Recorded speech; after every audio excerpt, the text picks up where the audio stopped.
తెలంగాణ ముఖ్యమంత్రిగా రేవంత్ రెడ్డి ప్రమాణ స్వీకారానికి రంగం సిద్ధమవుతోంది. సీనియర్లు సీఎం సీటు కోసం ప్రయత్నించినా సఫలం కాలేదు. రేవంత్ రెడ్డితో తొలి నుంచి విభేదిస్తున్న సీనియర్లు ఇప్పుడు పార్టీ హైకమాండ్ మూడు స్పష్టం కావడంతో స్పీడ్ తగ్గించారు. రేవంత్ రెడ్డిని తొలుత వ్యతిరేకించిన కోమటిరెడ్డి వెంకటరెడ్డి ఇప్పుడు విషెస్ తెలిపారు. ఇక ఉత్తమ్ కుమార్ రెడ్డి, భట్టి విక్రమార్క ఢిల్లీలోనే ఉన్నారు. పార్టీ ప్రభుత్వంలో ప్రాధాన్యత గురించి తమ వంతు ప్రయత్నాలు చేస్తున్నారు. రేవంత్ రెడ్డిని పీసీసీ చీఫ్ పదవి సమయం నుంచి వ్యతిరేకిస్తూ వచ్చిన కోమటిరెడ్డి వెంకటరెడ్డి ఇప్పుడు అభినందించారు. తెలంగాణలో బీఆర్ఎస్ మోనార్క్ ప్రభుత్వాన్ని దింపి తిరిగి ప్రజాస్వామ్య పాలన వస్తుందని ట్వీట్ చేశారు. రేవంత్ కి కంగ్రాట్స్ బ్రదర్ అంటూ కోమటిరెడ్డి ట్వీట్ లో పేర్కొన్నారు. ఇక మంత్రి పదవి పైన కీలక వ్యాఖ్యలు చేశారు.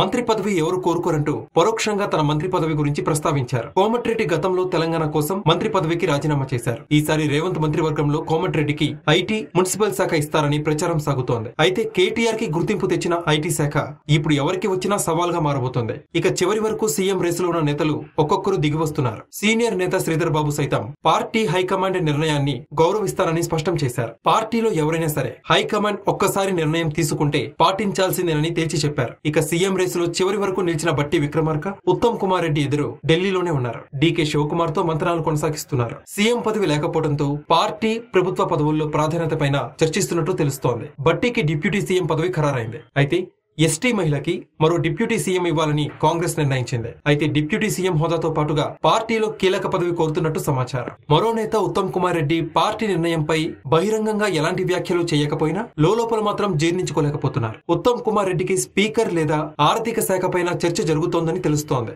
అయితే సీఎం రెడ్డి వర్గానికి ఇవ్వడంతో అదే వర్గానికి చెందిన ఉత్తమ్ కుమార్ రెడ్డికి స్పీకర్ పదవి దక్కడంపై సందేహాలు ఉన్నాయి. దీంతో ఆర్థిక లేదా రెవెన్యూ శాఖని ఉత్తమ్ కు కేటాయిస్తారని చెప్తున్నారు. అయితే ఢిల్లీలోనే రేవంత్ తో ఈ ఇద్దరు నేతలు భేటీ అయ్యేలా సూచించినట్టు సమాచారం. ప్రభుత్వం ఏర్పాటు తర్వాత ఎలాంటి సమస్యలు రాకుండా ముందుగానే సీనియర్లని కలుపుకుని వెళ్లేలా హైకమాండ్ రేవంత్ కి దిశానిర్దేశం చేసినట్టు తెలుస్తోంది.